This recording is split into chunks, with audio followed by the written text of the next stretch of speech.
पुरा काल में वाजश्रवा नामक एक तपस्वी थे। उन्होंने सर्वमेध यज्ञ किया, अर्थात जो कुछ उनके पास था वह सब कुछ दान में दे दिया। उनके नचिकेता नामक पुत्र था। यद्यपि नचिकेता आयु में छोटा ही था, किंतु विचारशील होने के कारण उसने अपने पिता द्वारा दक्षिणा रूप में दी गई वस्तुओं को देखकर सोचना आरंभ किया, मेरे पिता ने यज्ञ की दक्षिणा के रूप में उन गायों का दान किया है जो वृद्ध हैं तथा दूध देने में असमर्थ हैं। शास्त्र कहते हैं ऐसा अनुपयोगी दान देने वाला व्यक्ति कभी सुखी नहीं हो सकता। यही सब सोचते सोचते वह किंचित क्षुब्ध हो उठा और पिता से बोल पड़ा, हे तात, आपने इन वृद्ध गायों का दान किया, अब भला यह बताइए कि मुझे किसको दान में देंगे। स्वाभाविक है कि नचिकेता की वाणी में आक्रोश का भाव था।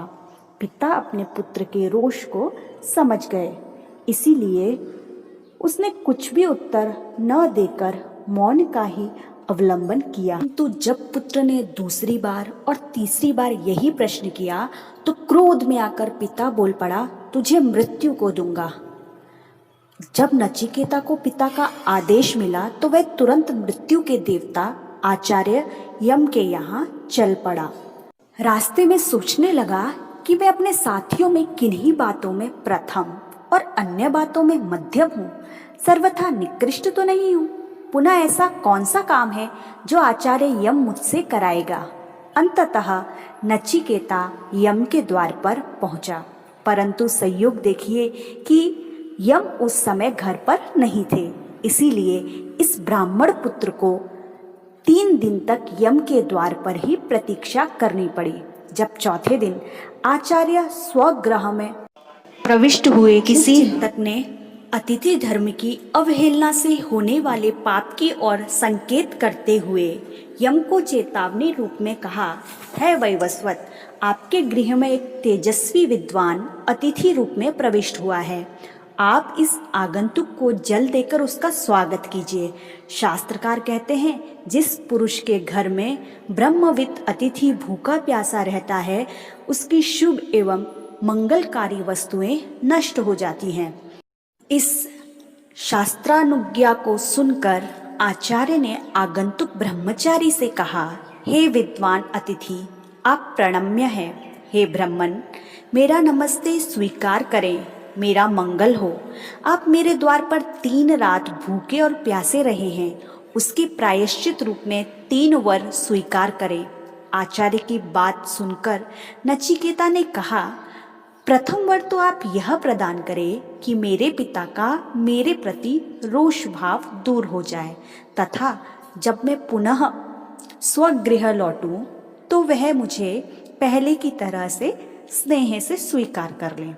आचार्य ने नचिकेता की इस वर याचना को स्वीकार करते हुए कहा, महर्षि उद्दालक के वंश में जन्म लेने वाले अरुण के पुत्र तुम्हारा पिता वाजश्रवा जैसा पूर्व में था वैसा ही क्रोध रहित होकर तुझे स्वीकार करेगा। यह मेरा प्रथम वर ग्रहण करो।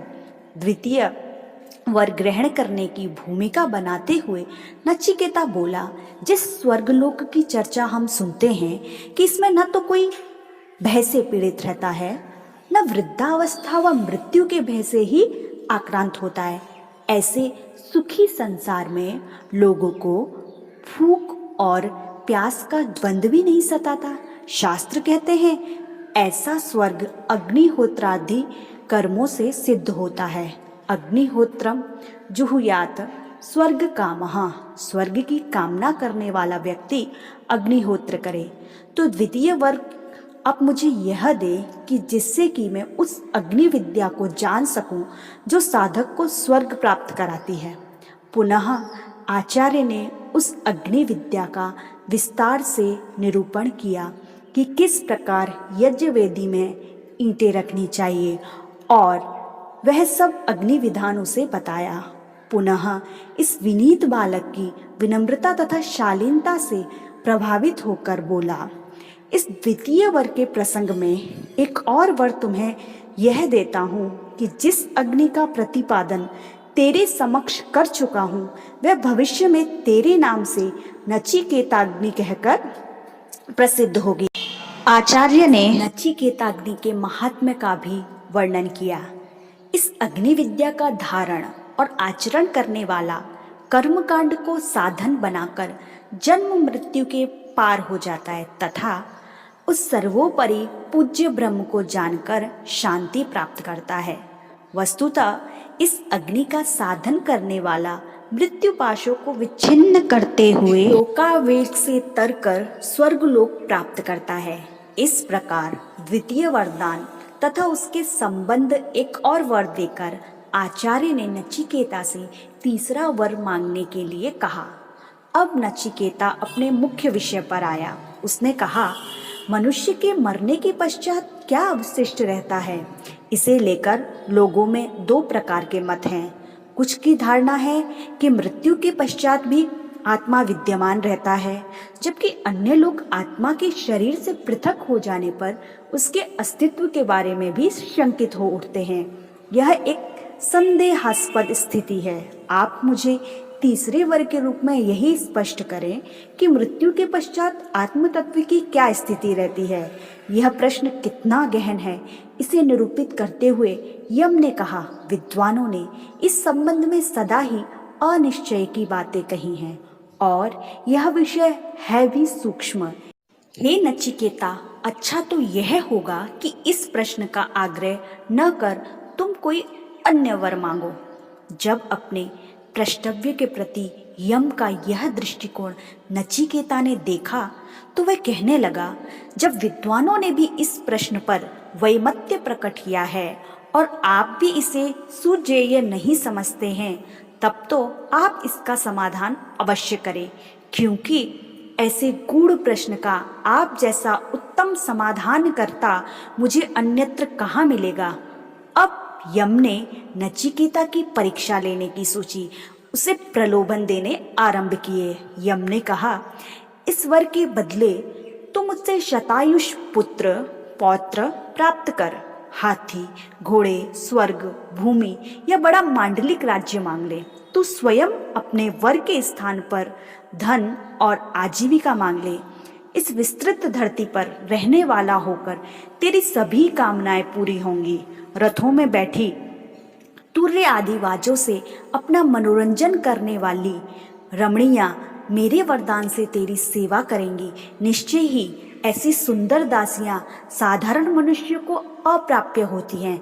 यह सब ले, किंतु आत्म विषयक गूढ़ प्रश्न मत पूछ।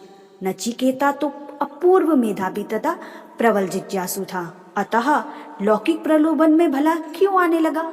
उसने तुरंत कहा, इन नश्वर वस्तुओं को लेकर मैं क्या करूंगा। संसार के भोग मनुष्य की आयु को ही क्षीण कर देते हैं और जीवन तो थोड़ा ही होता है। इसीलिए हे आचार्य, मनुष्य तो आपका वशवर्ती है, तो फिर ये प्रलोभनीय वस्तुएं भी आप ही रखें। मैं इन्हें लेकर क्या करूंगा। वस्तुतः मनुष्य धन दान से तृप्त नहीं होता, न वित्तेन तर्पणीयो मनुष्यः। नचिकेता अपनी बात पर दृढ़ रहा तो आचार्य ने उसके समक्ष ब्रह्म विद्या का उपदेश आरंभ किया।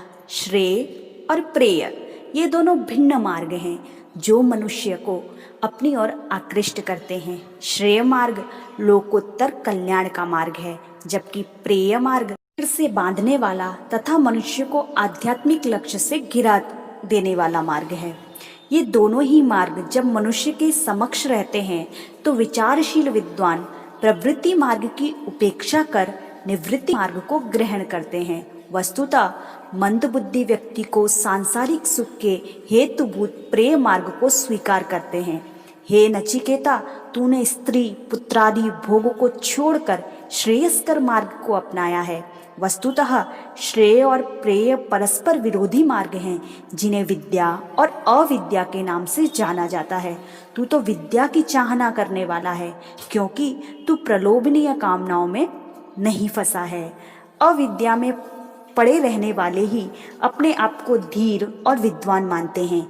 ऐसे मूढ़ और अभिमानी लोग विपरीत रास्ते पर चलते हुए अंधे द्वारा परिचालित अंधे की भांति दुर्गति प्राप्त करते हैं। धन के मोह से मुग्ध, मूढ़, प्रमाद युक्त तथा विवेक रहित होकर जो मनुष्य परलोक की बात नहीं करता, उसे तो यही लोक सब कुछ दिखता है। ऐसा लौकिक दृष्टि संपन्न व्यक्ति बार बार मृत्यु के वश में होता है। वस्तुतः आत्मज्ञान दुर्लभ वस्तु है। बहुतों को तो यह सुनने को भी नहीं मिलता, और जिन्हें सुनने का अवसर मिलता है वे इसे सम्यक रूप से नहीं जानते हैं। आत्मज्ञान का जानकार तो कोई विरला ही होता है, तथा इसे प्राप्त करने वाला भी कोई प्रवीण पुरुष होता है। ऐसा प्रवीण पुरुष जिस आत्मज्ञान का उपदेष्टा होता है, उस ज्ञान को ग्रहण करने वाले की महिमा का क्या कहना। यह निश्चित है कि धन और ऐश्वर्य अनित्य हैं, तथा अनित्य साधनों से नित्य आत्मा प्राप्त नहीं होता। हे नचिकेता, तूने भोग विषयक कामनाओं, सांसारिक प्रतिष्ठा, यज्ञादि के अनित्व नश्वर फल को छोड़ दिया है। निश्चय ही तू धैर्यवान है। आचरणीय धर्म के सिद्ध होने योग्य आत्मा की चर्चा को सुनकर और अच्छी प्रकार ग्रहण और बारंबार अभ्यास करके इस सूक्ष्म ब्रह्म को प्राप्त करना संभव है। यह ब्रह्म ही आनंद रूप है और उसे प्राप्त करना भी आनंददायक है। मेरी मान्यता है कि यह ब्रह्म द्वार तेरे लिए तो खुला हुआ है ही। अब नचिकेता ने कहा, धर्म और अधर्म से भिन्न, कृत और अकृत से पृथक, भूत, भविष्य और वर्तमान से परे जिस ब्रह्म को हे आचार्य आप देखते हैं, उसका स्वरूप का वर्णन कीजिए। आचार्य बोले, चारों वेद जिस पद का वर्णन करते हैं, सारे तप और नियमादि जिसका कथन करते हैं, जिस पद की इच्छा करते हुए ब्रह्मचर्य के नियमों का आचरण करते हैं, उस पद को हे नचिकेता तेरे लिए संक्षेप में कहता हूँ। वह पद ओम है। यह ओमाक्षर ही ब्रह्म है। यही परम श्रेष्ठ है। इसी अविनाशी ब्रह्म को जानकर जो जिस विषय की इच्छा करता है उसे प्राप्त कर लेता है। यह ओम ही श्रेष्ठ आलंबन है। यह आलंबन ही सर्वोपरि आश्रय है। इसी आलंबन को जानकर ब्रह्मलोक में जिज्ञासु आनंदित होता है। ब्रह्म की ही भांति यह आत्मा भी अमर, शाश्वत, नित्य तथा अजन्मा है। इसका न कभी जन्म हुआ न इसकी मृत्यु होती है। शरीर के नष्ट हो जाने पर भी जीवात्मा नष्ट नहीं होता। जो इस अमर आत्मा को मारने वाला या मरा हुआ जानता है, वस्तुतः वह इसका यथार्थ रूप नहीं जानता। आत्मा न तो मरता है और न मारा जाता है। अणु से भी सूक्ष्म और महान से भी महान है। व्यक्ति एक स्थान पर बैठा हुआ भी आत्मिक शक्ति के बल पर दूर तक पहुंच जाता है। सुप्तावस्था में भी आत्मिक शक्ति ही उसे सर्वत्र भ्रमण कराती है। ऐसे दिव्य शक्ति संपन्न आत्मा को मुझ आचार्य से भिन्न कौन जानने में समर्थ है। यह परमात्मा प्रवचनों से प्राप्त नहीं होता, न मेधा बुद्धि से और न बहुत कुछ सुनने से। यह परमात्मा जिसको अपना भक्त चुन लेता है, उसके ही समक्ष अपने रूप का प्रकाश करता है। अस्थिर मति तथा असमाहित चित्त वाला व्यक्ति इसे प्राप्त नहीं कर सकता। केवल उत्कृष्ट बुद्धि से ही इसे प्राप्त किया जाता है। इस सर्वग्रासी ब्रह्म को इदमित्थम जानना कैसे संभव है, क्योंकि प्रलय काल में तो यह ब्रह्म और क्षत्र शक्ति को अपने भीतर ग्रस लेता है। मृत्यु भी इसके समक्ष निस्तेज हो जाती है। नमो ब्रह्मणे। ऐसे ब्रह्म को हमारा होवे ज्ञान और कर्म, इन दोनों मार्गों से ईश्वर को प्राप्त किया जाता है। आचार्य ने एक सुंदर रूप की कल्पना करते हुए कहा, मनुष्य का यह शरीर ही रथ है और जीवात्मा उसके स्वामी के रूप में रथासीन है।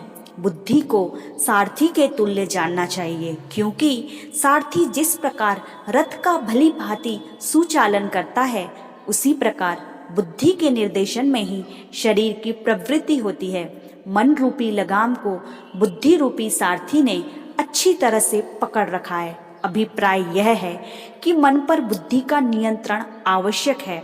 शरीर रूपी रथ को जीवन पथ पर ले जाने वाली इंद्रियां ही घोड़ों के तुल्य है और इंद्रियों के विषय ही वे मार्ग हैं जिन पर यह रथ दौड़ रहा है। विचारशील मनीषियों की दृष्टि में ऐसी आत्मा, मन और इंद्रियों से युक्त प्राणी ही भोक्ता कहलाता है।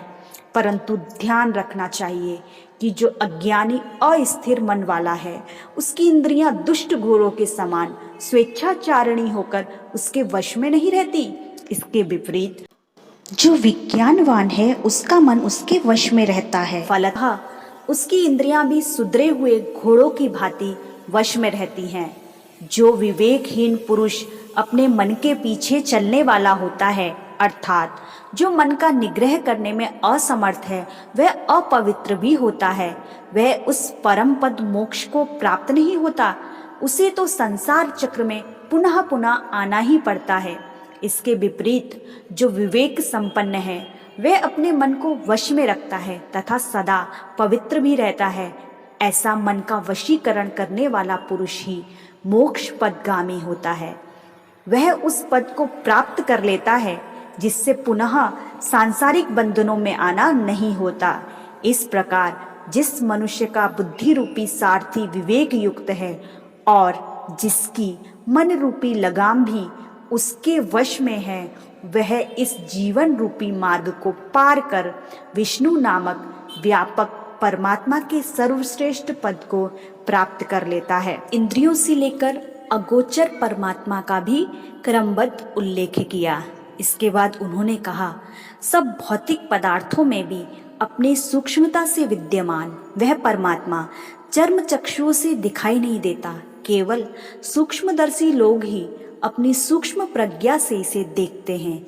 साधक को चाहिए कि वे अपने मन में वाणी को जोड़े, अर्थात विचार पूर्वक होकर ही वाणी का प्रयोग करे। तत्पश्चात मन का नियोजन बुद्धि में करे, बुद्धि को महतत्व से युक्त करे और महतत्व को प्रशांत आत्मा में स्थिर करे। इस प्रकार आत्म साक्षात्कार से ही परमात्म साक्षात्कार संभव है। आचार्य ने नचिकेता के व्याज से सभी आत्म जिज्ञासुओं को आध्यात्म मार्ग पर बढ़ने की प्रेरणा देते हुए कहा, उठो, जागो और अपने लक्ष्यों को प्राप्त करो।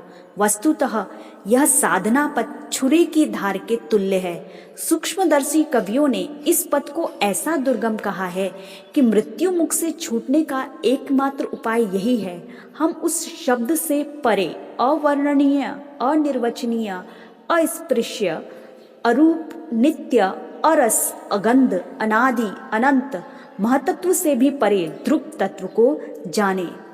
उपनिषद के इस प्रसंग को समाप्त करते हुए ऋषि ने कथा के महात्म्य में बताया, आचार्य यम द्वारा कही गए इस प्राचीन नचिकेता उपाख्यान को कहकर तथा सुनकर मेधावी पुरुष ब्रह्मलोक में बढ़ाई प्राप्त करता है।